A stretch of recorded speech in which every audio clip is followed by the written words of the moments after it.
త్వరగా స్తుతి ఆరాధనలోకి వెళ్దాం. సహోదరులు వెన్నయ్య గారు ఎక్కడ ఉన్నా సరే వచ్చి స్తుతి ఆరాధన చేయవలసిందిగా వారిని ప్రేమతో ఆహ్వానిస్తా ఉన్నాం.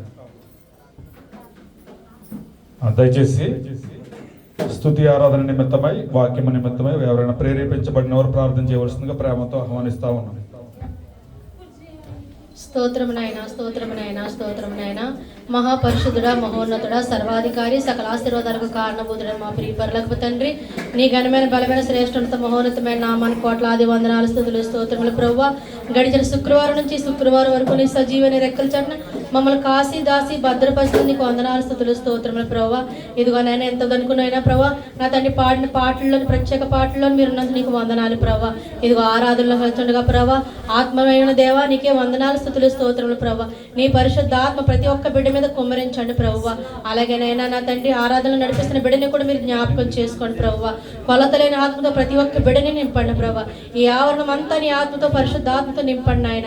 అలాగే వాక్యంలో కూడా ప్రభా, మీరుండి మీరు మాతో మాట్లాడమని ఈ కార్యక్రమం అంతటి వరకు నాయన మీ ఆది నుంచి అంతవరకు నీ ఆత్మతో నడిపించుకున్నామని తండ్రి దేవుని కుమారుని యేసుక్రీస్తు వారి పరిశుద్ధ నామమున అడిగి వేడుకుంటున్నాం మా ప్రియ పరలోకపు తండ్రి. హల్లెలూయా. దేవుడిచ్చిన అవకాశం పెట్టి అందరం రెండు చేతులు అవకాశం పెట్టి హృదయపూర్వకంగా దేవుని స్తుతి చెల్లించుకుందాం. స్తోత్రములు స్తోత్రములు. దేవుని సన్నిధిలో ఎవరు మరొకటి ప్రియ సోదర సోదరి, దేవుడు అమూల్యమైన అవకాశాన్ని మనకి ఇచ్చాడుగా. వ్యర్థమైన తలంపులతో వ్యర్థమైన ఆలోచనలతో ఉండకుండా హృదయాన్ని దేవునికి సమర్పించుకుందాం. స్తోత్రములు స్తోత్రములు స్తోత్రములు. ఆయన ఏమైనాడు మనం ఎరుగున్నాం కాబట్టి హృదయపూర్వకంగా ఆరాధించుకుందాం. భీకర కార్యములు చేసిన దేవుని ఆరాధించుకుందాం. సూర్య కార్యములు చేసిన దేవుని ఆరాధించుకుందాం. అద్భుతకరుడు ఆలోచనకర్తని దేవుని ఆరాధించుకుందాం. స్తోత్రములు స్తోత్రములు స్తోత్రములు. మన స్తుతి ద్వారా దేవుడు మన స్థితిని మార్చగల సామర్థ్యం కాబట్టి స్తుతి ద్వారా గొగ్గోళ్ళు కూర్చి వేసిన యేసుని ఆరాధించుకుందాం. స్తోత్రములు స్తోత్రములు స్తోత్రములు స్తోత్రములు స్తోత్రములు స్తోత్రములు. మహాపరిశుద్ధుడా, మహోన్నతుడా, నీకే వందనములు. సర్వోన్నతుడు సర్వాధికారి దేవా నీకే స్తోత్రములు. నిత్యులకు తండ్రి నీకే వందనములు. సమాధానకర్తగా దేవా నీకే స్తోత్రములు స్తోత్రములు స్తోత్రములు. అల్ఫయు ఒమేగా నీకే దేవా నీకే వందనాలు ప్రభా. యెహోవా షమ్మా నీకే స్తోత్రం. యెహోవా షలోమ్ నీకే స్తోత్రం. యెహోవా నిస్సే నీకే వందనాలు వందనాలు వందనాలు వందనాలు వందనాలు వందనాలు. నిత్యము కోట్లాది దేవదూతలతో పరిశుద్ధులు పరిశుద్ధులని నిత్యము కొనియాడబడుచున్న ప్రియ పరలోకపు తండ్రి, నీ యొక్క పరిశుద్ధమైన నామముకే స్తుతులు స్తోత్రములు ప్రభువా. ఇదిగో నీ యొక్క మధ్య హానికాల శ్రమలు ప్రభు పరిశుద్ధ కృపా సంఘం తండ్రి మమ్మల్ని ఏర్పరచుకుని సజీవులకు ప్రభు సన్నిధిలో మమ్మల్ని నిలబెట్టి ప్రభువా. ఇదిగో తండ్రి నీ నామాన్ని కనపరిచే కృపణించే దేవా నీకే వందనములు ప్రభువా. ఈ యొక్క అమూల్యమైన సమయాన్ని ప్రభు ఎంతమంది పొందలేదుగా ప్రభువా. ఎందుకంటే ఈ బిజీపైన ప్రభు నీ దయ చేత ప్రభు నీ కృప చేత ప్రభువా మాకు తండ్రి యొక్క అవకాశం ఇచ్చినందుకు నీకే వందనాలు ప్రభువా. దేవానికే స్తోత్రములు స్తోత్రములు స్తోత్రములు స్తోత్రములు. యెహోవా షమ్మానికే స్తోత్రములు. యెహోవా షలోనికే స్తోత్రములు. యెహోవా నిస్సే నీకే వందనాలు వందనాలు వందనాలు వందనాలు వందనాలు వందనాలు. ఆకాశం నుండి మన్నాను కురిపించిన నా తండ్రి నీకే వందనాలు వందనాలు వందనాలు. అలనాడు ఇశ్రాయేలు జనాంగమును ప్రభువా రెండైన సముద్రమును ప్రభు ఆరినేరుగా చేసి అందరికి నడిపించిన నా తండ్రి నీకే వందనాలు ప్రభువా. రాత్రి నుండి నీళ్లను ఉపయోగించిన నా ప్రభువా నీకే స్తోత్రములు స్తోత్రములు స్తోత్రములు. హల్లెలూయా హల్లెలూయా హల్లెలూయా. స్తోత్రములు స్తోత్రములు. అగ్ని జ్వాలల వంటి కరుణవాడా నీకే స్తోత్రములు. అపరంజి పాదములు పోలవాడా నీకే స్తోత్రములు. 10,000 పోల్చదగిన నా తండ్రి నీకే వందనాలు వందనాలు వందనాలు వందనాలు వందనాలు వందనాలు. స్తోత్రములు స్తోత్రములు స్తోత్రములు స్తోత్రములు స్తోత్రములు. స్తుతి స్తుతి స్తుతి స్తుతి స్తుతి స్తుతి. హల్లెలూయా హల్లెలూయా హల్లెలూయా హల్లెలూయా హల్లెలూయా. యెహోవా షమ్మా నీకే స్తోత్రం. యెహోవా షలోమ్ నీకే వందనాలు వందనాలు వందనాలు. హల్లెలూయా హల్లెలూయా. స్తోత్రములు హల్లెలూయా. ప్రార్థనా శక్తి నాకు కావాలయ్యా. నీ పరలోక అభిషేకం కావాలని ఆశిస్తున్నాం. దేవుని అభిషేకం పొందుకుందాం. స్తోత్రం.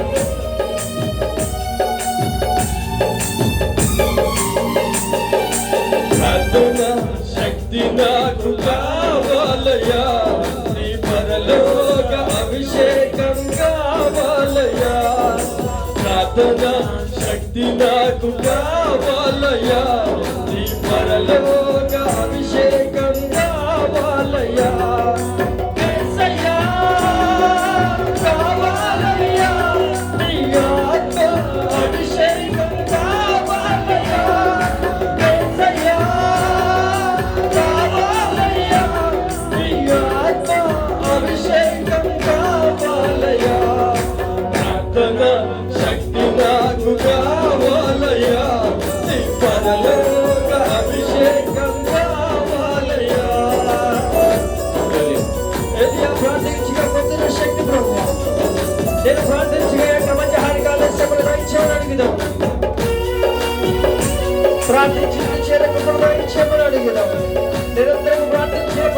బహుమతులు పొందని అడుగుదాం.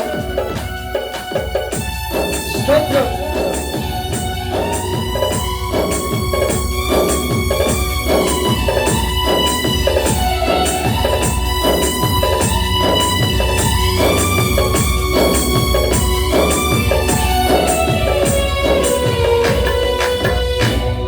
ఏలియా ప్రార్థించగముందిన శక్తి నేను ప్రార్థించగ దయచేయుమా. అవునురా. ఏలియా ప్రార్థించగముందిన శక్తి నేను ప్రార్థించగ దయచేయుమా. ప్రార్థించి నిలిచేను వాక్యమీయుమా. ప్రార్థించి నిలిచేను వాక్యమీయుమా. నిరంతరం ప్రార్థించగమనీయుమా. నిరంతరం ప్రార్థించగమనీయుమా. ప్రార్థన శక్తి నాకు కావాలయా. అభిషేకం కావాలయా. ప్రార్థన శక్తి నాకు కావాలయా. నీ పరలోక అభిషేకం కావాలయా. సింహాల గుహలో దానియేలు శక్తి నిరంతరముల వందన ఇచ్చేమని అడుగుదాం. ఇంత నడిచే చెప్పడం ఇచ్చేమని అడుగుదాం. ఇశ్వరుని పరిస్థితులను ఇచ్చేమని అడుగుదాం. స్తోత్రం.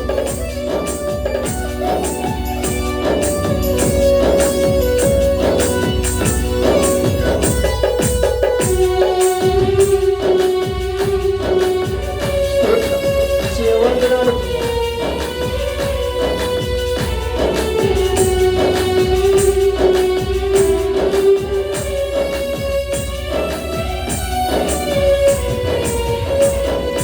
సింహాల గుహలో నీ దానియేలు శక్తి ఈ లోకంలో నాకు కావాలయా.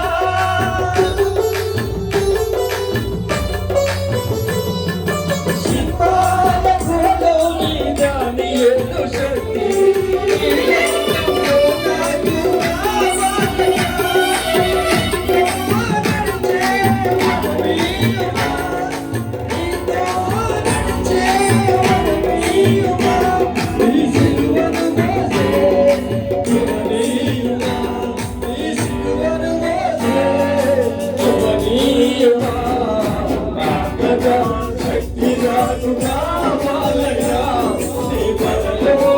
అభిషేకం కావాలయా.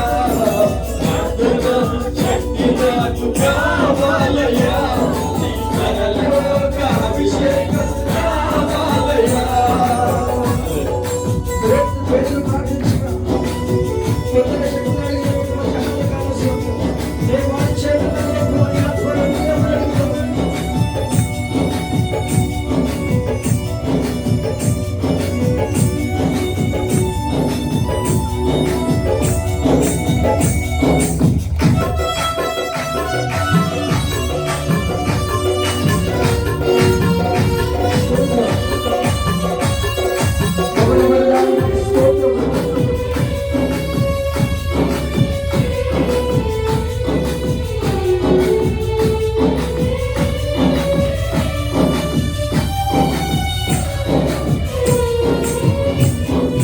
పేతురు ప్రార్థించగా నీ ఆత్మను నింపెను.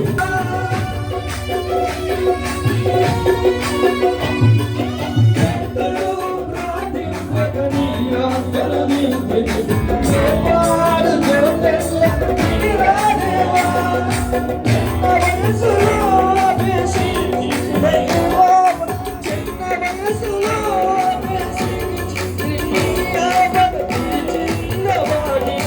అభిషేకించు. చిన్నవాడిని అభిషేకించు. ప్రార్థన శక్తి నాకు కావాలయా. నీ పరలోక అభిషేకం కావాలయా. ప్రార్థన శక్తి నాకు కావాలయా. నీ పరలోక అభిషేకం కావాలయా. యేసయ్యా కావాలయా.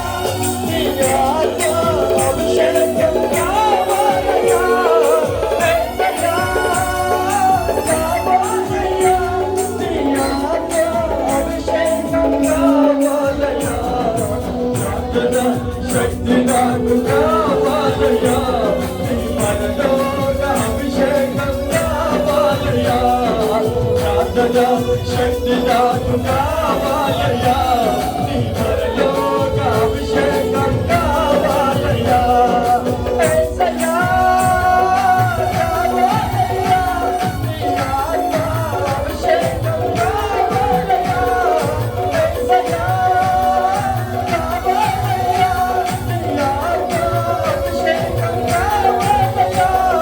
యేసయ్యా కావాలయ్యా, నీ ఆత్మ అభిషేకం కావాలయ్యా. యేసయ్యా కావాలయ్యా, నీ ఆత్మ అభిషేకం కావాలయ్యా. యేసయ్యా కావాలయ్యా, నీ ఆత్మ అభిషేకం కావాలయ్యా. యేసయ్యా కావాలయ్యా, నీ ఆత్మ అభిషేకం కావాలయ్యా. యేసయ్యా కావాలయ్యా, నీ ఆత్మ అభిషేకం కావాలయ్యా. అవునా ప్రభు, నీ ప్రార్థన ఆత్మను ప్రభు ఇక సంగమపై గమనించమని అడుగుతున్నాం ప్రభు. ఇతరుల ప్రభు ఆశ్చర్యంగా ప్రభు, నీ ఆత్మను పొందుకోవాలని ప్రభు, నీ ఆత్మను పొందుకు ప్రభు, అన్యుల భాషలో మాట్లాడే వరకు దాయించమని అడుగుతున్నాం ప్రభు.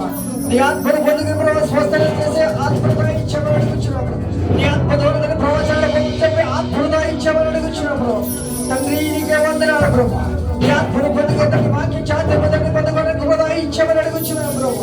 తండ్రి అడుగుడు మీకు ఇవ్వబడిన, ఎదురుగుడు మీకు తండ్రి తట్టుడు మీకు తీయబడిన నా తండ్రి, ఈ యొక్క మంచి హానికాల సమయంలో అడుగుతున్నాం సంఘంగా ప్రభు. ఏక మంచి దగ్గర మా సంఘం ప్రభు ఎటువంటి అభిషేకం మిమ్మల్ని అడుగుతున్నాడు ప్రభు. ఈ లోకంలో ఏమైనా ప్రభు అర్థమైనా తండ్రి, నీ ఆత్మను పొందుకోకపోతే తండ్రి శూన్యమైన ప్రభు.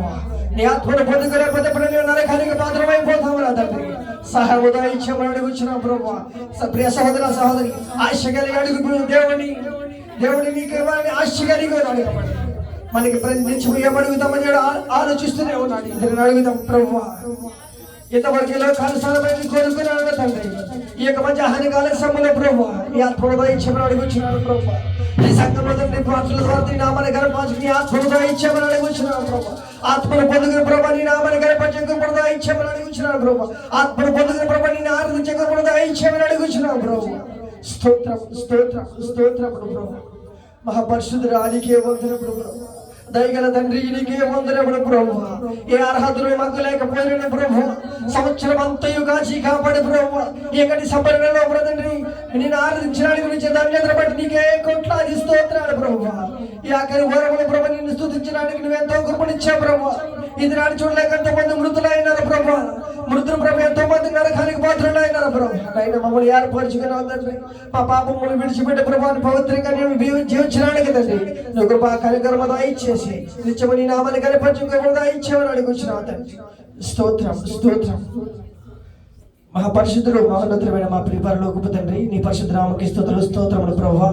అల్పులము ఆ భాగ్యమైన మమ్మల్ని తండ్రి సజీవ లెక్కలో ఉంచావు ప్రభా. సంవత్సరం అంతా కాచి కాపాడవు ప్రభా. ఏదో సమస్యలతో ఇరుకులతో ఉండగా ప్రభా, ప్రత్యేక సమస్యల నుంచి తండ్రి విడుదల పొందినాం ప్రభు. అనేక బాధలు ఇంకా అనేక మంది బిడ్డలు ఉన్నారు ప్రభు. జ్ఞాపకం చేసుకోమని అడుగుచున్నాను తండ్రి. ఆర్థికంగా వారిని బలపరచమని అడుగుచున్నాం ప్రభు. రోగులను స్వస్థపరచమని అడుగుచున్నాను తండ్రి. ఈ దేశంలో ప్రభు అనేక మంది అక్రమాలతో బాధపడుచున్నారు ప్రభు. అటువంటి వారిని కూడా జ్ఞాపకం చేసుకో ప్రభు. నీ బిడ్డల ప్రభు ఏ సమస్యలతో తండ్రి తనని ఆరాధించినారు ప్రభు. హృదయ భారము కలిగి ఉన్నారు ప్రభు. ఆ భారములు తీసివేసి నీవే మహిమ పొందగా అడుగుచున్నాను తండ్రి. దేవదిగో తండ్రి దయచేసి నిలబడి మాతో మాట్లాడుచుండగా ప్రభావ వేరగాల చెవులు గ్రహమ కలిసి మాకు దయచేసి నీ నామాన్ని కనపరిచే కృపను దయచేయమని యేసునామమున ప్రార్థించి వేడుకొంచున్నాం తండ్రి. ఆమేన్. చప్పట్లు కొట్టి పరిశుద్ధాత్మ పరిశుద్ధ దేవుని పరిశుద్ధ నామమున మహిమ కలుగును గాక. ఎక్కడ వారు అక్కడ మౌనంగా కూర్చున్నట్లయితే మనం త్వరగా ముందుకెళ్దాం. అభిషక్తులు దైవజనులు సంఘ కాపరి పాస్టర్ ఫిలిప్పయ్య గారు మరి వచ్చి వారికి ఏర్పాటు చేయబడిన స్థలంలో వారు ఆసీనులు కావాలని ప్రేమతో ఆహ్వానిస్తా ఉన్నాం. దయచేసి చప్పట్లు కొట్టి వారిని ఆహ్వానం తెలియజేద్దాం. అంతేకాకుండా పాస్టర్ అచ్యుతపాల్ గారు దయచేసి వారు ముందుకు వచ్చి వారికి ఏర్పాటు చేయబడిన స్థలంలో కూర్చోవలసిందిగా ప్రేమతో తెలియజేస్తా ఉన్నాను. మన మధ్యలో ఉన్న ఎంఎస్ రాజు గారు దైవజనులు వారికి ఏర్పాటు చేయబడిన స్థలంలో వారు కూర్చోవలసిందిగా ప్రేమతో తెలియజేస్తా ఉన్నాను. అభిషక్తులు దైవజనులు మరి ప్రసాదయ్య గారు వారికి ఏర్పాటు చేయబడిన స్థలంలో కూర్చోవలసింది వారికి ప్రేమతో తెలియజేస్తా ఉన్నాను.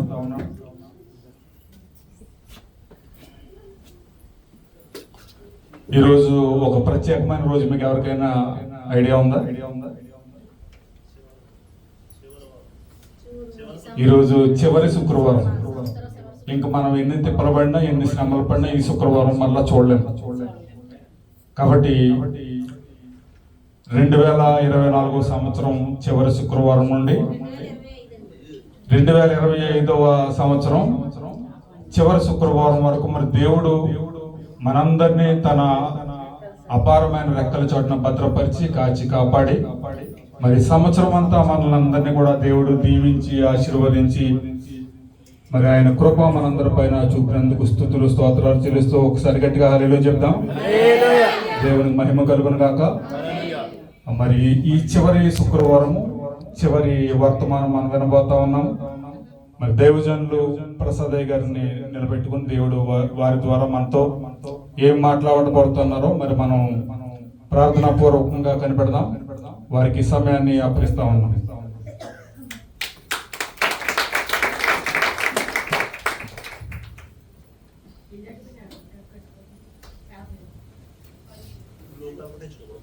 హల్లెలూయా హల్లెలూయా. చివరి శుక్రవారం ఇప్పుడే బ్రదర్ చెప్పారు.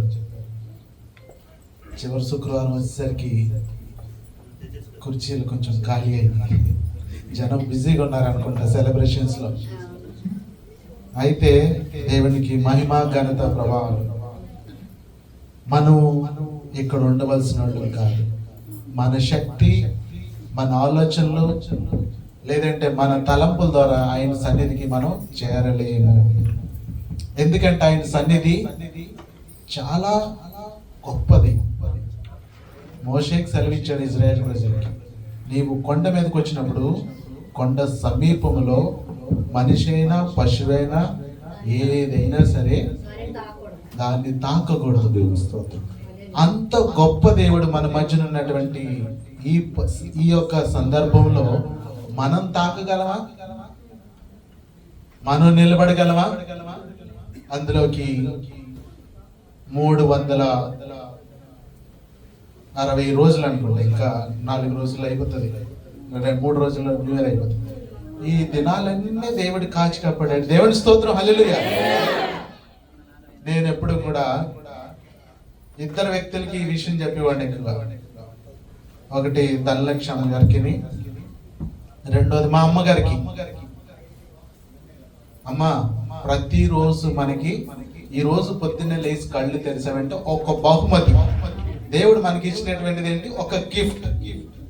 ఆ గిఫ్ట్ ని మనం ఎలా ఎంజాయ్ చేయాలంటే, అయ్యో నా బిడ్డల్ని వాళ్ళకి ఏం కట్టాలి, లేదా వాళ్ళకి డబ్బులు పంపించాలి, నా ఆరోగ్యం ఏంటి, లేదా మా స్పాన్సర్ ఏమంటాడు, కోయిటీ ఏమంటాడు, ఈరోజు ఏం వండాలి, ఏం తినాలి, ఏం కట్టుకోవాలి, ఎలా బ్రతకాలి అనేటువంటిది కాకుండా ఆ గిఫ్ట్, ఒక బహుమతిని బహుమతిలాగే మనం స్వీకరించాలి. చక్కగా ఒక పెట్టెలో, పెద్ద పెట్టెలో అన్ని పెట్టి వలువైనటువంటి వస్తువులు పెట్టి అది చక్కగా ప్యాక్ చేసి మరి ఎవరికైనా స్త్రీలకు ఇచ్చామనుకో, లేదా ఎవరికైనా పురుషులకి ఇచ్చామనుకో, వాళ్ళు చాలా ఎక్స్పెక్ట్ చేస్తారు. అది ఓపెన్ చేయకముందు వాళ్ళు చాలా ఊహించుకుంటారు, ఇందులో ఎంత విలువైనటువంటిది లేదా నాకు సంబంధించినటువంటిది, ఏ రకంగా దీన్ని వాడుకోగలనని చాలా ఎక్కువగా ఊహించుకొని ఆ పెట్టెని వాళ్ళు తెరవడానికి చూస్తారు. ప్రతిరోజు ఈ రోజు బ్రతికమంటే ఈ రోజు గిఫ్ట్, ఒక పెట్టె నీకు ఇచ్చాడు దేవుడు చక్కగా అలంకరించి, దాన్ని మనం ఆనందంగా ఆస్వాదించాలి. అప్పుడే ప్రభు దానికోసం దీవిస్తాడు, ఇచ్చినటువంటి గిఫ్ట్ని దీవిస్తాడు. అమ్మ చాలా సార్లు వచ్చి ధనలక్ష్మి గారు ఆరోగ్యం కోసం చెప్పేవారు. ఆవిడ చూసి నాకు భయం వేసేది, ఎందుకంటే ఆ వయసులో కూడా హాస్పిటల్కి అలా తిరిగి టెస్ట్లు ఎన్నో చేయించుకునేవారు. అదేవిధంగా మా అమ్మగారు కూడా మరొక హెల్త్ క్లబ్ లో జాయిన్ అయ్యారు.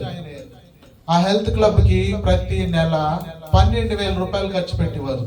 పొద్దున్నే ఆటో కట్టించుకొని బండి ట్రై చేయలేక 70 రూపాయలు ఒక సైడ్, ఇంకొక సైడ్ 70 రూపాయలు ఇచ్చి ఆ ఒక హెల్త్ క్లబ్కి వెళ్ళి వాళ్ళు ఇచ్చేటువంటి ఒక న్యూట్రిషియస్ ఫుడ్ తీసుకునేవారు. నేను చెప్పేవాడు, అమ్మ ఈ రోజు నువ్వు బ్రతికే అంటే ఒక తల్లికి చెప్తున్నాను నా సంఘంలోను, ఈ రోజు నువ్వు బ్రతికే అంటే ఒక గిఫ్ట్ అమ్మా. దేవుడు 362 రోజులు 60 రోజులు మనం కాపాడాడు. ఇదన్నీ ఒక గిఫ్ట్. ఈరోజు మనం ఇక్కడ ఉన్నామంటే దేవునికి మహిమ. అయితే ఈ క్రిస్మస్ ని ఆనందించగలిగారు ధనలక్ష్మి అమ్మ గారు. ఈ క్రిస్మస్ కి నా తల్లి అయితే తన ఒక సమయాన్ని పూర్తి చేసుకొని ఎంతో ఆరోగ్యం కాపాడుకున్నా సరే తన కాలం అయింది కనుక తను ఏం చేసింది, ఈ లోకాన్ని విడిచిపెట్టి ప్రభు దగ్గరికి చేరారు. కాబట్టి ప్రియ సంగమా, మనం ఈ రోజు సన్నిధిలో ఉన్నామంటే అది మన యొక్క బలము కాదు, మనది ఏమీ లేదు, దీంట్లో దేవుని యొక్క కేవలం ఆయన కృప. అయితే ఇదంతా కూడా క్రిస్మస్ మాసం. మరి నాకు ఎన్ని నిమిషాలు సమయం ఇచ్చారో నాకు చెప్తే నేను నా ఒక వాక్యాన్ని 1 గంట చెప్పు, ఎందుకంటే క్రిస్మస్ కనుక చాలా చెప్పాలని ఆశగా ఉంది. మరి నాకు ముందుగానే చెప్పాలి ఎంత సమయం ఉందన్నది, దాన్ని బట్టి నేను ముగిస్తాను. ఓకే అయ్యగారు, 30 to 40 నిమిషాలు. ఓకే, దేవుని స్తోత్రం. త్వరగా ముగిస్తాను. మరి క్రిస్మస్ కనుక నాకు చాలా పాటలు పాడాలంటే చాలా ఇష్టం, కానీ చాలా సంవత్సరాల నుంచి ప్రత్యేక పాటలు పాడటం మానేశాను. అయితే ఒక సహోదరుడిని నేను ప్రత్యేక పాడమని కోరాను. వారు వచ్చి ముందుకు వచ్చి పాట పాడతారు. మనందరం కూడా దేవుని స్తుతిద్దాం. మరి రూతమ్మ గారు అలాగే కిషోర్ గారు కూడా కలిసి ఒక పాట పాడతారు. రీసెంట్ గా రిలీజ్ అయ్యింది. నాకు చాలా సంతోషం. మరి వచ్చినటువంటి వాళ్ళు మీరు కూడా కలిసి దేవుని స్తుతిద్దాం. చిరు ప్రాయమందే శాస్త్రులు సరితూగలేదే బోధకులు. చిరు ప్రాయమందే శాస్త్రులు సరితూగలేదే బోధకులు. స్థలమైన లేదే జన్మకు, స్థలమైన లేని జన్మకు. వెలగుచ్చి సర్వ లోకము, వెలగుచ్చి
యూ సిస్టర్, చక్కగా పాట పాడారు.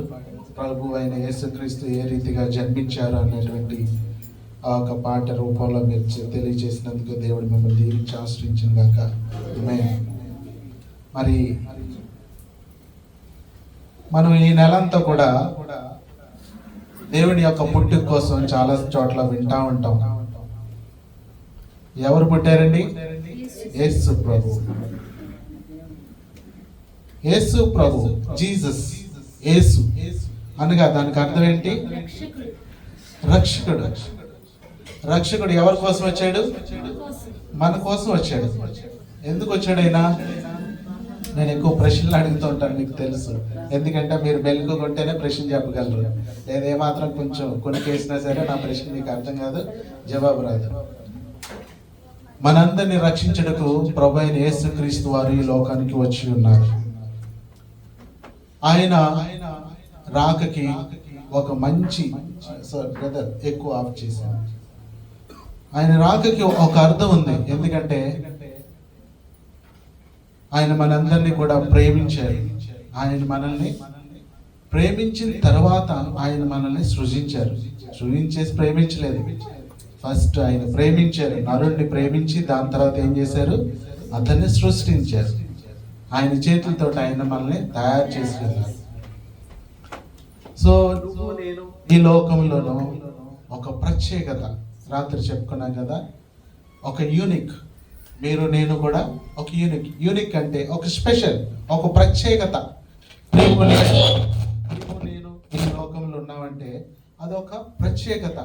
నీకులాగా ఇంకొకరు లేరు, నాకులాగా ఇంకొకరు లేరు. రాత్రి చక్కగా పరిశుద్ధాత్మదేవుడు మనకి గ్రీటింగ్స్ టైంలో చెప్పి ఉన్నారు. అయితే ఈయన ఎక్కడ పుట్టి ఉన్నారంటే బెత్లెహేమ్ నగరం ఒక గ్రామంలో పుట్టి ఉన్నారు. ఆ ఒక రోజుల్లోనే ఎందుకు పుట్టారు? నాకు చాలాసార్లు ప్రశ్న వస్తూ ఉండేది. ఇప్పుడు కాదు, చాలా సంవత్సరాల క్రితం. అంటే ఎక్కువగా నేను బైబిల్ కాలేజీలో జాయిన్ అయినప్పుడు అక్కడ ఎక్కడో పుట్టడం ఎందుకు, మన ఇండియాలోనే లేకపోతే ఈ యొక్క పాకిస్తాన్లో పుట్టుంటే ఈ మత కలహాలని అసలు ఈ 3000 ఇంతమంది దేవతలు దేవుళ్ళు వీళ్ళందరూ ఉండకపోవచ్చు కదా, అక్కడ ఎందుకు పుట్టారు, ఆ టైంలో ఎందుకు పుట్టారు, ఈ టైంలో పుట్టుంటే బాగుంది కదా అని అప్పుడు నాకు. ఎందుకంటే కంప్యూటర్లు ఉన్నాయి, ఆయన ఏం చెప్పాలన్నా సరే మరి టేబుల్ మీద కూర్చొని కంప్యూటర్ ఆన్ చేసుకొని ఒక మెసేజ్ చేస్తే ప్రపంచం అంతా ఒకసారి చూసేయచ్చు. ఆ రోజుల్లో అయితే ఆయన చాలా కష్టపడ్డారు. గ్రామానికి వెళ్ళి పల్లెకి మరి కొండలెక్కి మరి పడవలెక్కి ప్రసంగాలు ఎన్నో రకంగా చాలా కష్టపడి చేశారు. మరి ఆ రోజుల్లో ఎందుకు పుట్టారు, ఈ రోజుల్లో ఎందుకు పుట్టలేదు? ఒకటి, అక్కడ ఎందుకు పుట్టారు? ఇజ్రాయెల్ దేశంలోనూ అక్కడ అరబ్ దేశాల్లో చాలా తక్కువ మంది ఉంటారు. మరి ఇండియా దేశం లాంటి ఎక్కువ జనాభా ఉన్నటువంటి దేశాల్లో ఎందుకు పుట్టలేదని నాకు ప్రశ్న వచ్చింది.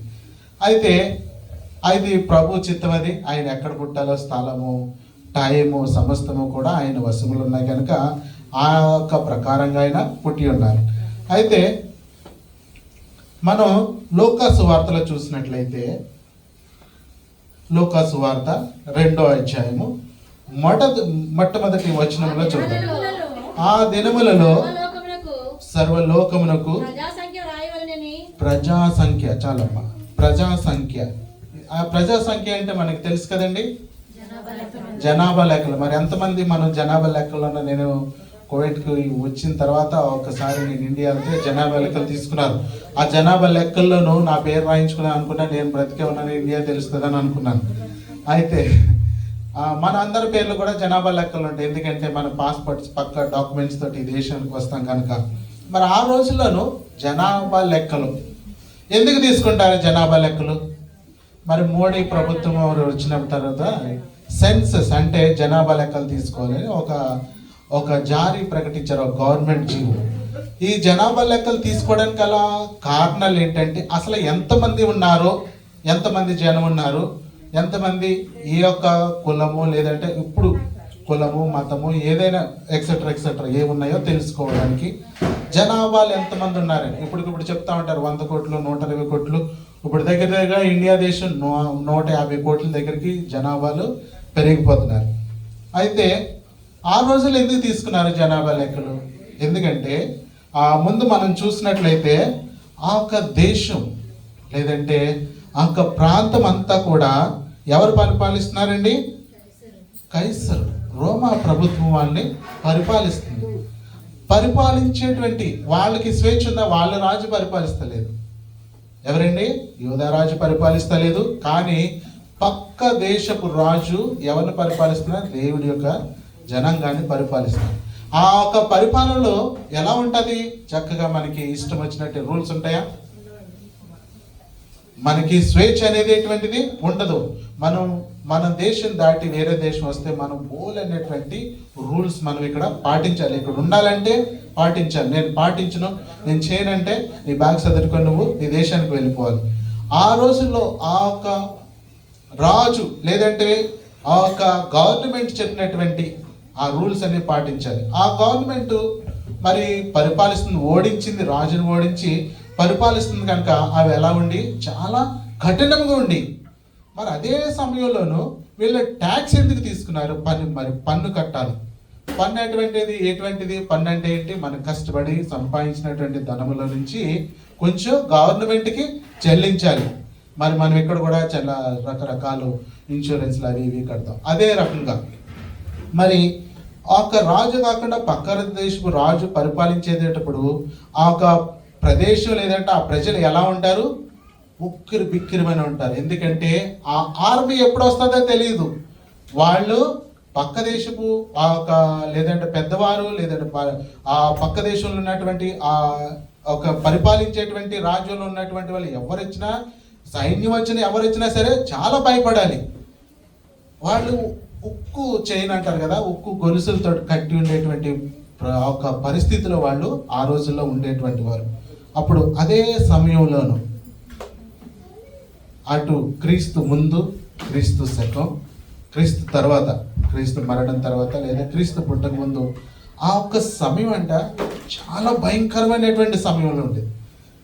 ఎంత భయంకరం అంటే వాళ్ళకి స్వేచ్ఛ లేదు. మెస్సయ్య వస్తాడని ఎదురు చూసేటువంటి రోజులవి. ఎందుకంటే వాళ్ళని ఎవరన్నా రక్షించాలి. ఆ రోజుల్లో పరిపాలన ఎవరిది? రాజులది. ప్రైమ్ మినిస్టర్, ప్రెసిడెంట్ కాదు అప్పుడు పరిపాలించేటువంటి వాళ్ళు. అప్పట్లో పరిపాలించేటువంటి రాజులు. రాజే ఇంకొక పక్క దేశపు రాజు ఆధీనంలో ఉన్నప్పుడు లేదంటే అతని బంధకాల్లో ఉన్నప్పుడు ఆ దేశంలో ఎటువంటి రెస్ట్ లేదు, లేదంటే ఎటువంటి స్వేచ్ఛ లేదు. చాలా కష్టాలు పడేటువంటి వారు. అప్పుడు ఏం చేశారంటే అదే మంచి సమయాన్ని తెలిసి యేసు ప్రభు వారు ఈ లోకానికి రక్షించడానికి ఈ లోకానికి వచ్చారు. ఇవన్నీ మనకి కరెక్ట్గా లూకా సువార్తలోనూ రాయబడి ఉన్నాయి. అయితే లూక్ కోసం ఇక్కడ మనం చూసిన ఆథర్ లేదంటే రచయిత, ఈ గ్రంథాన్ని రాసినటువంటి ఒక డాక్టర్, ఆ వ్యక్తి పేరు లూక్. అతను ఒక పని ఏంటమ్మా? అతను డాక్టర్, అతను వైద్యుడు. వైద్యుల్లోనూ చాలా రకరకాల వైద్యులు ఉంటారు. న్యూరో స్పెషలిస్టు లేదంటే ఇంకా ఆర్థోపెడిషన్, ఇంకా చాలా ఒక్కొక్క కళ్ళకు చూసేటువంటి డాక్టర్ వేరు, తలకు చూసేటువంటి డాక్టర్ వేరు, నరాలు చూసేటువంటి డాక్టర్, ఎముకలు చూసేటువంటి డాక్టర్ వేరు.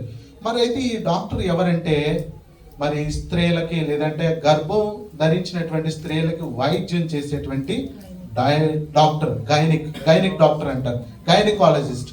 ఈ డాక్టర్ ఒక వృత్తి ఏంటి? గైనకాలజిస్ట్ అంటే మనం ఎవరైనా ఒక తల్లి గర్భం వచ్చి లేదంటే ఒక ప్రెగ్నెంట్గా ఉన్నప్పుడు డాక్టర్ దగ్గరికి వెళ్తే ఆ బిడ్డ ఆ తల్లి ఎలా ఉన్నారు అన్ని మానిటర్ చేసి చెప్పేటువంటి ఆ ఒక ప్రొఫెషన్ అన్నమాట. ఈ లూకా కూడా అదే ప్రొఫెషన్లో ఉన్నాడు. నేను అనుకుంటున్నాను ఈ లూకా సువార్త కొంచెం వెరైటీగా, డిఫరెంట్గా, చాలా మొదలెడతామే ఈ లూకా సువార్త ఎలా ఉండదంటే రాజులు అసలు ఆ ప్రస్తుత పరిస్థితి ఎలా ఉంది, ఎవరు పరిపాలిస్తున్నారు అక్కడ నేను తీసుకొచ్చాడు. అప్పుడు నాకు అర్థమైంది ఏంటంటే ఈ లూకా చాలా పర్టికులర్గా అక్కడ జరిగినటువంటి సంగతులకి సాక్ష్యం. ఎవరమ్మా?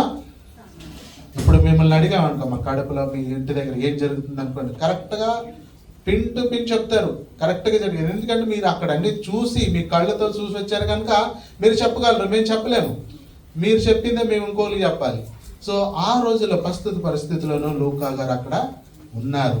అందుకోసమే లూకా గారు రాసినటువంటి ఈ యొక్క లూక్ సువార్త, ఈ యొక్క లూకా గారు ప్రతిదీ కూడా చాలా క్లియర్గా రాసి పెట్టి ఉన్నారు.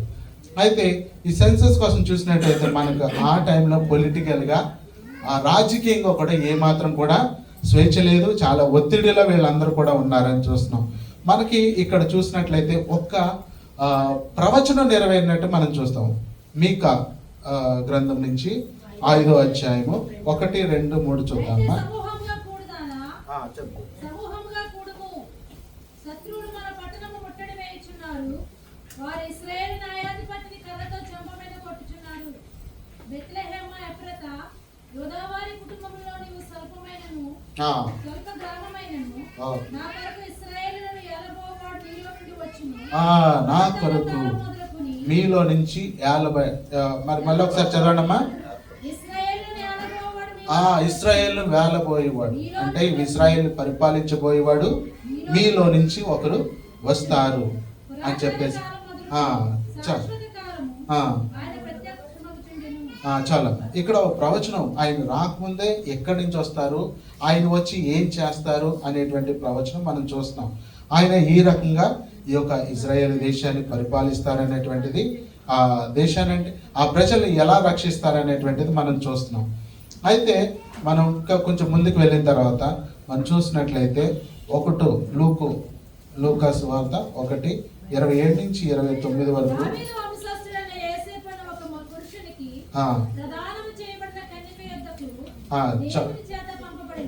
చాలా ఒక్క నిమిషం. అయితే మనం ఇక్కడ ఇంతవరకు ఈ యొక్క దేశం ఏ పరిస్థితిలో ఉందన్నది మనం చూసాం, దేవుని స్తోత్రం. అయితే ఇప్పుడు మనం అసలు ఈ యొక్క పుట్టిక ఎక్కడి నుంచి స్టార్ట్ అయింది అనేటువంటిది మనం చూద్దాం. మేరీ మనందరికీ తెలుసు, ఒక యేసు ప్రభుకి జన్మ కారకురాలు, ఆయన ఈ లోకానికి రావడానికి ఎంచుకున్నటువంటి స్త్రీ అని మనం అందరం చూస్తున్నాం. అయితే దేవుడు సర్వాధికారి రావాలంటే చాలా మార్గాలు ఉన్నాయి. ఎన్ని మార్గాలు ఉన్నాయి? ఎలాగైనా రాగాళ్ళు. మనం చూసినట్టు చిన్నప్పుడు నేను వీడియోస్ లేదంటే స్కూల్ టైంలో ఉండేటప్పుడు ఈ యొక్క టీవీలో అప్పుడప్పుడు చూసినటువంటిది ఓం భీమ్ బుష్ వచ్చేయాలి కాక అన్నట్టు అలా అనుకునేవాళ్ళు. అంటే మేము ఏదైనా ఆట ఆడుకునేవాడు మనం అని కోరుకున్నది అక్కడ నెరవేర్పాలి, అక్కడ వచ్చే అని అనుకునేవాళ్ళు. చాలాసార్లు అన్నప్పుడు ఏం వచ్చేది కాదు, అది బూడిది కూడా రాలేదు కాదు, వాడు అనుకునేవాళ్ళు ఇదంతా వద్దుది. దేవుడు అనుకుంటే ప్రత్యక్షం అయిపోవచ్చు, పరలోకం నుంచి డైరెక్ట్గా రావచ్చు, లేదా మోషేకి కనిపించినట్టు కనపడవచ్చు, లేదా అనేక రకాలుగా ఆయన రావచ్చు. కానీ ఒక స్త్రీ ద్వారా ఎందుకు రావాలని అనుకున్నాడు? ఆ స్త్రీ ద్వారా రావాలని అంటే అది చాలా ప్రవచనం నెరవేరాలి. ఆ ప్రవచనాలన్నీ రాయించింది పరిశుద్ధాత్మ దేవుడే. ఆయన ఎలా రావాలన్నది ముందుగానే ఏర్పాటు చేసుకున్నారు. అయితే స్త్రీ ఎందుకు? స్త్రీ చాలా ప్రత్యేకత. ఇప్పుడు బిడ్డ స్త్రీ కడుపులో ఉన్నప్పుడు ఆ బిడ్డ తల్లిని నమ్ముతాడు. అక్కడి నుంచే నమ్మకం అనేటువంటిది మొదలవుతూ ఉంటుంది. నా పరిచయాలను ఎవరైనా ఒక గర్భంతో ఉన్నటువంటి వాళ్ళు లేదంటే పిల్లలకు పుట్టనటువంటి వాళ్ళ కోసం వెళ్ళి ప్రార్థన చేసినప్పుడు చాలా అద్భుత కార్యాలు అక్కడి నుంచే స్టార్ట్ అయినాయి. నాకు దాదాపు 10 సంవత్సరాలుగా పిల్లలు లేనప్పుడు ఒక చోటికి పరిచయకి వెళ్ళినప్పుడు వాళ్ళు ప్రార్థన చేయించుకున్నారు. దేవుని స్తోత్రం, హల్లెలూయా. ఇందులో మనం ఏమీ లేదు, ఇచ్చేటువంటి వాడు దేవుడు. అయితే ఆవిడికి 3 వారాల్లోనే ఆమె గర్భం వచ్చింది. అప్పుడు నాకు సంతోషం వేసింది, దేవా నా ప్రార్థన కూడా నువ్వు వింటావా అని. అయితే ఆ గర్భం వచ్చిన దగ్గర నుంచి ఆమె డెలివరీ అయ్యి బిడ్డ హాస్పిటల్ నుంచి తల్లి బిడ్డ ఇంటికి వచ్చేదాకా ఆల్ ఇండియాలో ఉన్నారు. వాళ్ళ తల్లిదండ్రులు ఇక్కడి నుంచి ప్రార్థన చేయండి. ప్రతిరోజు నేను ఆవిడ అమ్మా నీ చేతులు నీ కడుపు మీద వేసి ప్రార్థించి నీ బిడ్డతో నువ్వు మాట్లాడు. ఇప్పటి నుంచే దేవుడి కోసం, వాళ్ళు క్రైస్తవులు కాదు, హిందూస్ వాళ్ళు. అక్కడి నుంచి మారింది వాళ్ళ తల్లి, తండ్రి, భర్త, బిడ్డ, పుట్టబోయే బిడ్డ, ఆ స్త్రీ అందరూ కూడా ఆ ఒక్క జన్మంతో కుటుంబం అంతా కూడా మారారు. దేవుని స్తోత్రం, హల్లెలూయా. నేను చెప్పేవాడిని, అమ్మా నీ బిడ్డ నిన్ను నమ్మాడు, ప్రభు నిన్ను నమ్మి ఆయన బిడ్డలు నీకు బిడ్డలకి ఇచ్చాడు. సో ఆయన బిడ్డని నీకు ఇచ్చాడు కనుక నువ్వు ఆ బిడ్డ కోసం ప్రతిరోజు చేతులు వేసి కడుపు మీద పడుకోకముందు ప్రార్థన చేయి. నీకు వచ్చినట్టు మాట్లాడు. ఫోన్లోనే ప్రార్థన చేయించుకునేది. అప్పట్లో ఫోన్ చేయాలంటే నోటా ఫీల్స్ ఎంత ఉండేది. దాంతో మనకు తెలుసు కదా, ల్యాండ్ లైన్తో ఆ డబ్బులు. నాకు ఆవిడ చాలా ప్రశ్నలు అడిగింది. నాకు అప్పుడప్పుడు కొంచెం ఎక్కువ ఎంత జ్ఞానం లేకపోయినా సరే సమయం తీసుకొని చెప్పినప్పుడు ఆ దేవుడు అది వృధా కానవలేదు ఆ పరిచర్య, అది వేరే తర్వాత విషయం. అయితే మేరీని దేవుడు యేసు ప్రభు వారు ఆయన ప్రిపేర్ చేశాడు. God has prepared Mary mentally. చాలా అక్కడికి దేవదూత వచ్చి చెప్పినప్పుడు ఫియర్ నాట్, అక్కడ నువ్వు భయపడద్దు మేరీ, ఇదిగో దేవదూత వచ్చి నీకో సందేశం ఇచ్చినప్పుడు ఆవిడ చాలా భయపడింది. అయ్యా ఇది ఎలా జరుగుతుంది? రాత్రి అయ్యగారు చెప్తున్నారు వాక్యంలో, మేరీ ఒక ప్రాంతంలో, జోసఫ్ ఒక ప్రాంతంలో ఉండేటువంటి వారు.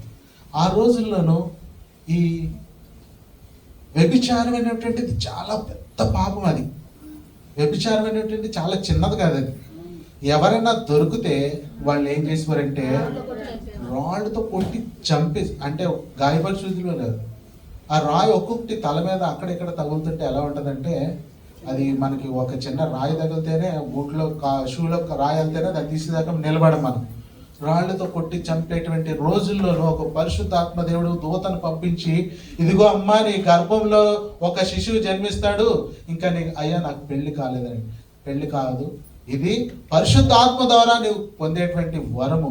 పరిశుద్ధాత్మ దేవుడు ఆయన బిడ్డని నీకు ద్వారా ఈ లోకంలో తీసుకురావాలన్నప్పుడు ఆవిడ ఎంతో భయపడింది, కలవరపడ్డది. ఆమె ఎంతో కలవరపడ్డది. అయితే ఆవిడ ఆ యొక్క కలవరాన్ని అంతా తీసేసి, మరి ఆమె ఎంతో భయపడడానికి గల కారణాలు ఏంటంటే అప్పుడు ఉన్నటువంటి పరిస్థితులు. లోకం ఏమంటారో, బంధువులు ఏమంటారో, నన్ను పెళ్లి చేసుకునేటువంటి భర్త ఏమంటాడో అని.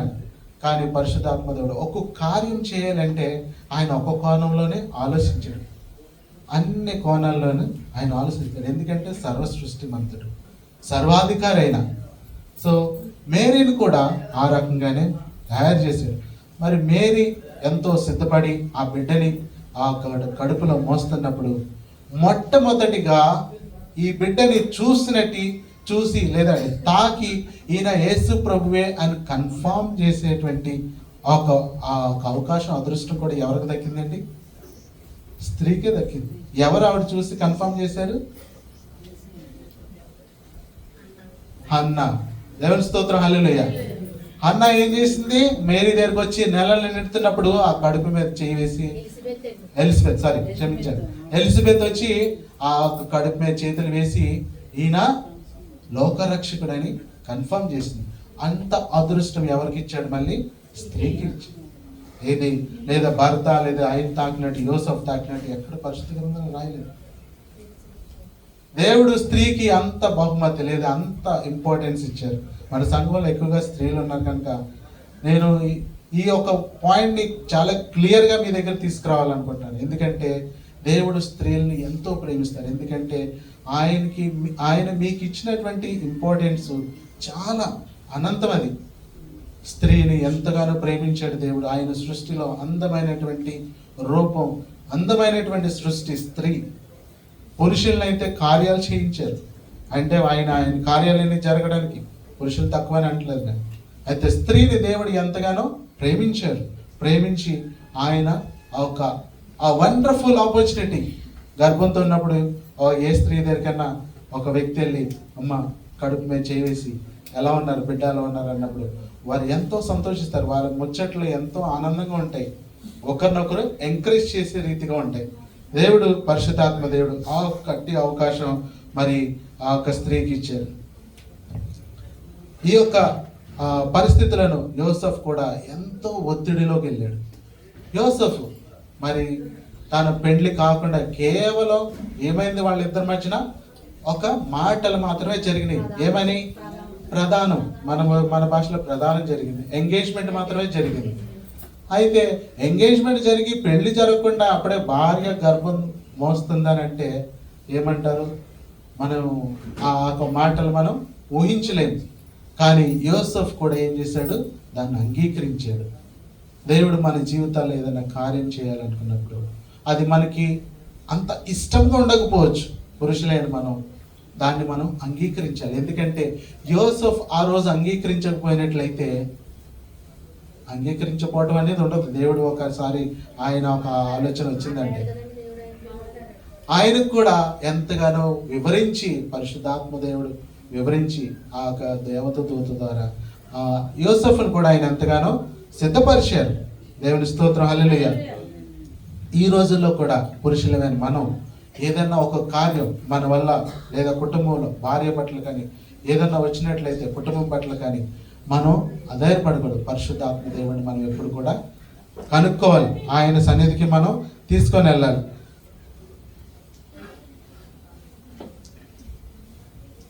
అయితే ఇంకొక విషయం నేను ఇక్కడ తీసుకురావాలనుకున్నాను. ఈ రకంగా వాళ్ళ ఒక పుట్టిక జరుగుతున్నప్పుడు మనం చూసినట్లయితే ఆయన్ని ఈ చూడడానికి కొంతమంది గెస్టులు వచ్చారు. యేసు ప్రభు పుట్టికను చూడడానికి కొంతమంది గెస్టులు వచ్చారు. వాళ్ళలో మొట్టమొదటిగా గొర్రెల కాపరులు. గొర్రెల కాపరులు రావడానికి లూకాసు వార్త 2:8-20 నుంచి ఉంటుంది. వాళ్ళ కోసం గొర్రెల కాపరులు పొలంలో ఉండి రాత్రి వేళ తమ మందను కాచుకుని చదవండి. ప్రభు దూత వారి యొద్దకు వచ్చి నిలిచెను. ప్రభు మహిమ వారి చుట్టూ ప్రకాశించినందున వారి మిక్కిలి భయపడేది. చాలమ్మా. వారు ఏ ఒక్క సమయంలో గొర్రెలు వాళ్ళు పరిశుద్ధ దేవదూత వచ్చి వారికి సువార్త చెప్పిందమ్మా? రాత్రి వేళ. ఇప్పటి వరకు మనం ఇంతకు ముందు చెప్పుకున్నాం. ఆ ఒక్క దేశ పరిస్థితి ఎలా ఉంది? ఆ దేశ పరిస్థితి చాలా అతలకొలంగా ఉంది. అస్సలు ఏ మాత్రం కూడా బాగోలేదు. ఏ సమయంలో ఏ ఒక్క మిలిటరీ సైన్యం వచ్చి ఆ ఒక ఆర్మీ వాళ్ళు వచ్చి వాళ్ళని బెదిరిస్తారో, కొడతారో, లేదంటే వాళ్ళ మీద దాడి చేస్తారో తెలియనటువంటి పరిస్థితిలో వాళ్ళు బిక్కుమంటూ వాళ్ళ ప్రాణాలను వాళ్ళు కాచుకునేటువంటి సమయం. వాళ్ళు సాధారణంగా గొర్రెలు తీసుకొని ఒక చోటుకి వెళ్ళి వాళ్ళు పోషించుకుంటలేదు. వాటిల్ని చూసుకునేటువంటి సమయం కూడా, ఆ పరిస్థితి కూడా చాలా భయంకరమైనటువంటి సమయం.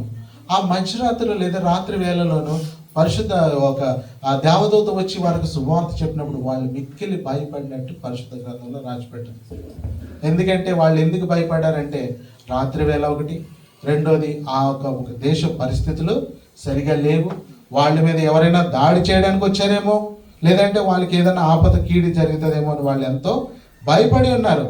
అందుకే ఒక దేవదూత చెప్పింది, భయపడకుడి, ప్రజలందరికీ కలుపు మహా సంతోషకరమైన శుభవర్తమానం నేను మీకు తెలియచేయుచున్నాను.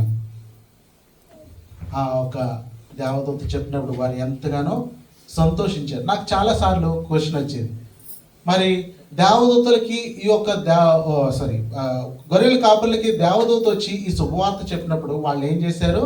అక్కడి నుంచి బయలుదేరి మరి ఆ ఒక శిష్యుని చూడడానికి వెళ్ళారు. వెళ్ళినప్పుడు సాధారణంగా ఎవరైనా బర్త్డేకి మనం వెళ్ళినప్పుడు మనకు తెలుసు, మనం ఏం తీసుకెళ్తాం? గిఫ్ట్లు తీసుకెళ్తాం. మరి ఈ గొల్లలు ఏం తీసుకెళ్ళి ఉంటారు? అమ్మ ఎవరో చెప్తున్నారు, గొర్రెలను మరి ఆ జున్ను పాలు, గొర్రెలు. ఆ రోజు వాళ్ళు వెళ్ళి అక్కడ శిష్యుని చూసి ఏం చేశారు? మిక్కిలి సంతోషించారు. వాళ్ళు ఎంతగానో సంతోషించారు. ఏమి తీసుకెళ్లారు అనేది పరిశుద్ధ గ్రంథంలో లేదు కానీ అక్కడ ఏం రాసి పెట్టిందంటే వారు ఎంతగానో they are over joy, they filled with joy. వాళ్ళు ఎంతో సంతోషించారు. ఎవరిని చూసినప్పుడు? శిష్యుని చూసినప్పుడు. ఎందుకంటే వాళ్ళు ఎదురు చూసేది ఎవరి కోసం? ఒక రక్షకుడి కోసం. దేనికి రక్షకుడు కావాలి?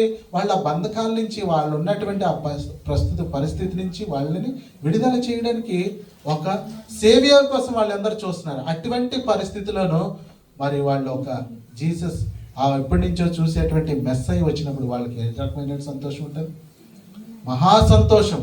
వారు ఎంతగానో సంతోషించారు. మనం కూడా మన జీవితంలోనూ మరి ఏదైనా ప్రభు మనం మిక్కిలిగా భయపడేటువంటి సమయాల్లోనూ మనం ఎప్పుడు జ్ఞాపకం చేసుకోవాలి, ఆ ప్రభు ఆ రోజే కాదు, ఈ రోజు కూడా మన కోసం పుట్టాడు. ఎప్పుడైతే హ్యాపీ క్రిస్మస్ అంటావో ఆ రోజే కాదు, సంవత్సరం అంతా కూడా మనం ఎప్పుడు భయపడినప్పటికీ కూడా మనం జ్ఞాపకం చేసుకోవాల్సింది అదే దేవదూతలు వస్తానే ఉన్నారు, వాక్యం చెప్తానే ఉన్నారు, ధైర్యం చెప్తానే ఉన్నారు. అయ్యా నువ్వు భయపడద్దు, అమ్మా నువ్వు భయపడద్దు, నీకు మిక్కిలిగా సంతోషించేటువంటి వార్త తీసుకొచ్చిన వార్త ఏంటంటే నీ కష్టాల నుంచి బయటికి తేవడానికి దేవుడు నీ హృదయంలో జన్మించాలి. నువ్వు వెళ్ళి చూడు, ప్రభువుని చూసినట్లయితే మనకేం కలుగుతుంది? మహా సంతోషకరమైనటువంటి ఆ దినముగా మారుతుంది. ఆ దినం ఎలా ఉంటుంది? మహా సంతోషంగా ఉంటుంది. ఎప్పుడైతే మనం ఆ యొక్క యేసు ప్రభుని మన హృదయాల్లోనికి ఆహ్వానించినట్లయితే. మరి ఆ తర్వాత మనం చూసినట్లయితే జ్ఞానులు వెళ్ళారు. ఎంతమంది జ్ఞానులు వెళ్ళారమ్మా యేసు ప్రభుని చూడడానికి? ఎంతమంది జ్ఞానులు వెళ్ళారంటే చాలా మంది చెప్తారు. అమ్మా అక్కడ ఒక సహోదరు చెప్పింది ముగ్గురే. పరిశుద్ధ గ్రంథంలో ముగ్గురు అనేటువంటిది ఎక్కడ లేదు. మనం ఏమనుకుంటామంటే మూడు వస్తువులు మూడు బహుమతులు తీసుకొచ్చారు. పుట్టినరోజు జరుగుతుంది యేసు ప్రభుది, ప్రభు పుట్టారన్నప్పుడు ముగ్గురు తీసుకెళ్లారు కనుక ఆ ముగ్గురు జ్ఞానులు అని వేసుకుంటాం. అక్కడ గొల్లలు కూడా ఎంతమంది వెళ్ళారు అనేటువంటిది రాసి పెట్టలేదు. కాకపోతే మనం ఏం చేస్తాం, ఎక్కువగా క్రిస్టియన్స్ పండుగ చేసుకున్నప్పుడు ట్రెడిషన్స్ అంటే మన సాంప్రదాయాల ప్రకారంగా చేస్తూ ఉంటాం. ముగ్గురు జ్ఞానులు, మూడు గిఫ్ట్లు. ముగ్గురు కాదు, అక్కడ పరిశుద్ధాత్మ దేవుడి సంఖ్య రాయలేదు.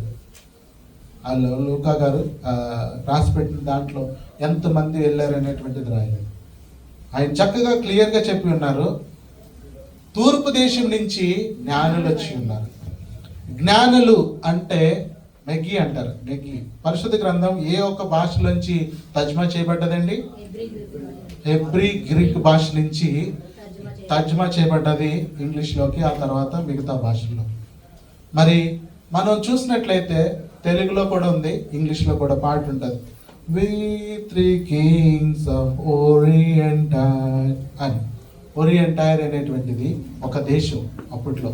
అది ఆ బెత్లెహేం దేశానికి చాలా దూరంలో ఉండేటువంటిది. వాళ్ళని ఏమని పిలుస్తారంటే గ్రీక్ భాషలోను మెగి. మెగి అంటే గ్రీక్ భాషలో రాజు అని అర్థం. తెలుసుకోవాలమ్మా, మనం చాలా సంవత్సరాలుగా జ్ఞానులు అని అనుకుంటున్నాం. పరిశుద్ధ గ్రంథంలో జ్ఞానులను రాసి పెట్టారు.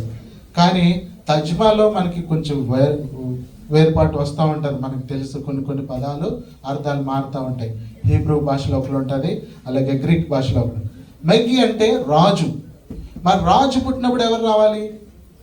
రాజులే రావాలి. వాళ్ళు కూడా రాజులు అనేటువంటిది కొన్ని చరిత్రలు చెప్తున్నాయి. ఈ బైబిల్లో రాసి పెట్టలేదు. కొన్ని చరిత్రలు ఏమంటే చెప్తున్నాయి, రాజుని చూడడానికి రాజులు వచ్చారు. మరి పరిశుద్ధ గ్రంథంలో జ్ఞానులను రాసి పెట్టింది. మరి ఇంకొక ప్రశ్న, వాళ్ళు బయలుదేరి ఎక్కడి నుంచి వస్తున్నారు? వేరే దేశం నుంచి చూడటానికి వాళ్ళు బెత్లెహేం వస్తున్నారు.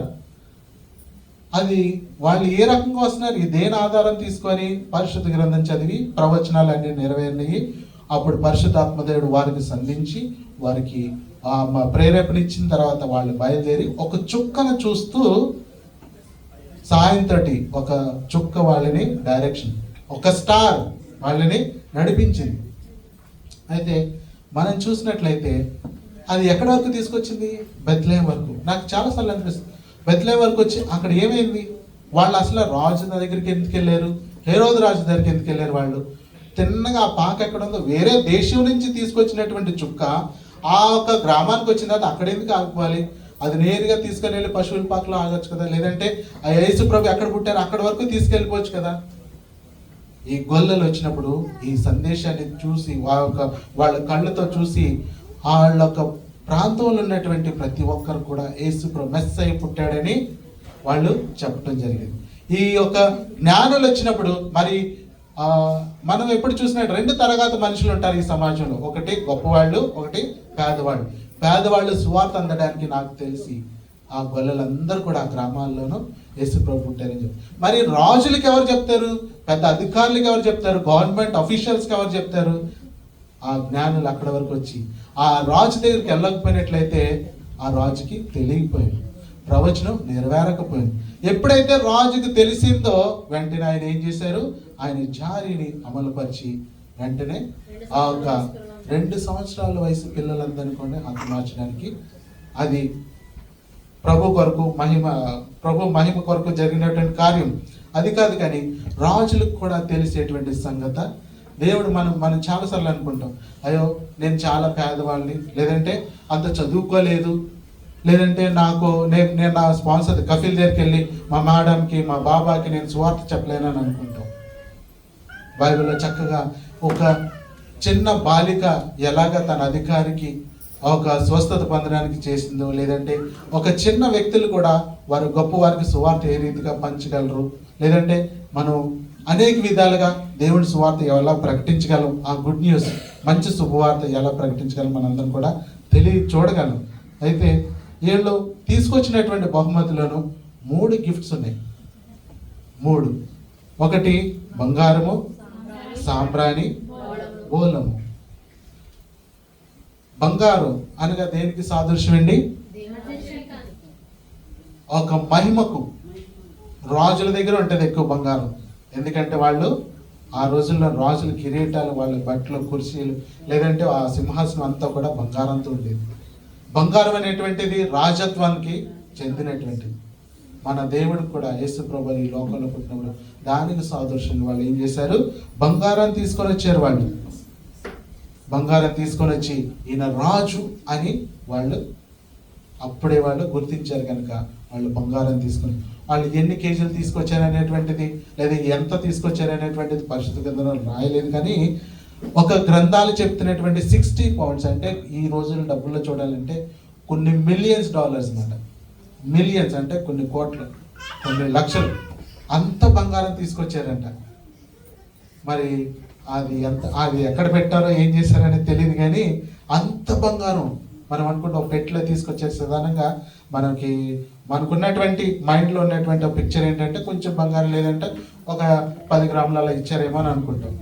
కాకపోతే అది చాలా ఎక్కువ మోతాదులో వాళ్ళ బంగారం తీసుకొచ్చారని అక్కడ రికార్డ్ కొన్ని చరిత్రలు చెప్తున్నాయి.